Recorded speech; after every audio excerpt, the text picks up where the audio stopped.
everybody, welcome back. Patricia here with Living Even Keeled. Today we're doing another book review.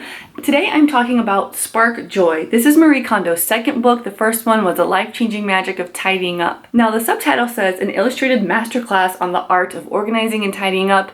Illustrated, totally misleading. Yes, there are like illustrations, drawings, but you're not going to see like people's organized drawers and organized homes. I thought you would, and that sounded really cool. If you want that stuff, you're in the right place. YouTube is filled with it. Type it into the search bar and you can see like KonMari method of everyone's everything. But this book really does not do a very good job. For example, this is just a drawing of someone's jewelry. So you can see like it's certainly illustrated, but it's not anything like too inspirational. So here's an example of how to place things or hang things, different ways to display items that bring joy. Again, the illustrations were just kind of lackluster to me. They weren't really inspirational. Now I'm not exactly sure why, but I like this book a lot more than the first. Part of the reason I think is because I'm sort of turned off by a lot of hype, and there was a lot of hype around that first book and the title life-changing, you know, and it's funny because I do see the life-changing effect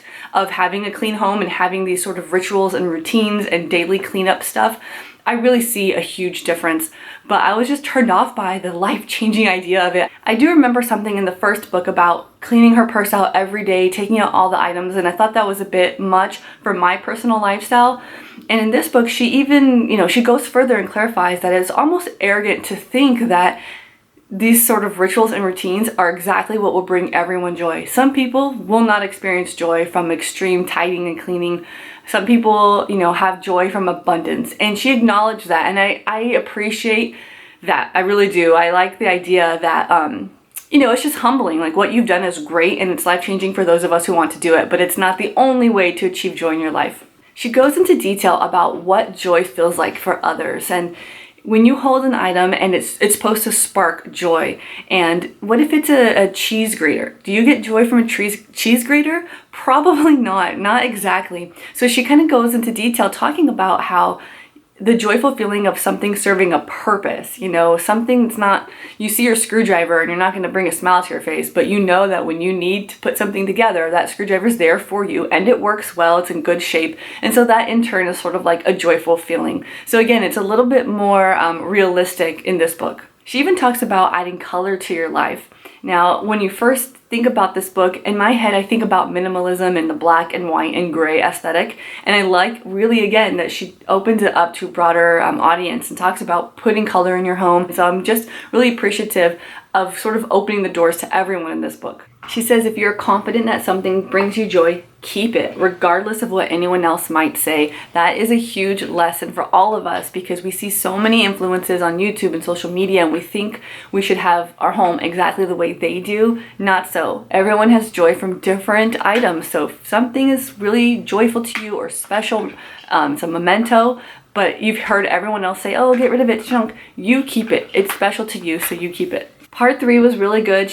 It's where she goes into detail about storing things, the principles of storage, how to sort of like pack a dresser or a drawer. So if you need some advice, it's here. This is a library book, so if you want to read it first before you buy it, your local library should have it. I have to say that having sort of an organizing hobby, I love to do it, and I'm kind of in the organizing world here on YouTube. A lot of the stuff wasn't totally brand new to me, but it's just really nice to hear another person's perspective. Isn't that why we subscribe to different channels on YouTube? Just to hear how that person's doing it, and eventually something's going to click and you're going to get an idea from one of your many sources. So I think this is a really good resource to add to your arsenal of tools on how to organize and clean and have a nice streamlined home so that when you come home you feel great and you don't feel even more burdened from your already hard day. So one really key piece I'm going to give you before we end this video is her 6 basic rules of tidying up so you can walk away knowing a little bit about this book. The first rule is to commit yourself to doing it. You know that it's going to get messy before it gets better. It'll be challenging at times, but be committed to the process. It's going to be hard and then easy and then hard, and then you'll get the payoff at the end. The next is to imagine your ideal lifestyle. How do you want to live in an ideal world? Keep that in mind as sort of your focus or your end point. And number 3, finish discarding first. So that's a lot about what I talk about, decluttering and getting all the excess stuff out. You've got to finish that first before you can begin really putting things in their place. Because I mentioned too, tidying up should be quick, and it is when everything has a place and when you've gotten the junk out. If you still have a lot in your home, tidying's going to be hard, and if you don't know where things go or where things are, then it's going to be even more difficult. Rule 4 is to tidy by category, and so I kind of struggle with this sometimes, but recently I found an example that makes sense to me.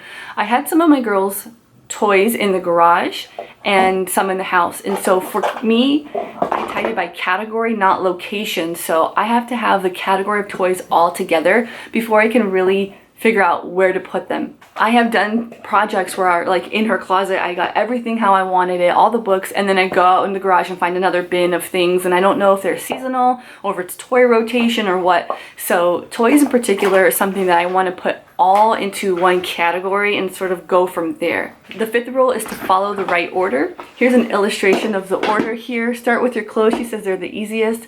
Then books, papers, kimono, which is like miscellaneous, and lastly, sentimental items. If you do this order, it should be most easy for you. The 6th and last step is to ask yourself if it sparks joy, and then she goes into detail on what that feels like and what that really means. Again, some things you're not going to get a huge smile on your face when you see it, but it's going to serve a function, and that is good enough reason to keep something. Now, I talked a lot about being a renter here in this channel, and I know some of you are too, and I found myself falling into this trap of saving the best for later. You know, we're going to be moving, so I'll just buy the furniture then, or I'll get the right thing at that point. I don't want to move big furniture or spend money on a temporary home. But there is sort of a counter argument to making the most of what you have today. Live the life you want now. Maybe tomorrow isn't guaranteed, as they say. She thinks all the homes are sort of connected. And if you're able to manage your home as it is now, then you're kind of showing the universe that you're able to manage any home. I remember thinking this way when I started budgeting. If I can manage my pennies, then I'll be able to manage my dollars. And as soon as I started getting a really strong budget and to spending within my limits, things started falling into place, and it felt like we had extra money. It felt like we got a raise. So I was able to show the universe or God that I can manage this, and so I feel like I was blessed with more in a way. Whatever space you have, make the most of it. Make it bring you joy. So then when you get your next sort of forever home or your long-term living, you'll be that much more prepared to bring joy in there. So if you like the topic of tidying up and cleaning, I do think this will be a good read for you. If nothing else, it's going to encourage you to clean. I like to read this in the morning, and then what happened during the day is I felt like I wanted to go fold and re-clean and do everything like that. So it'll definitely give you the inspiration. So thank you guys for watching this book review. I hope that if this sparks joy for you, that you're able to find it and read it for yourself. I'll see you guys in my next video. Bye. Bye.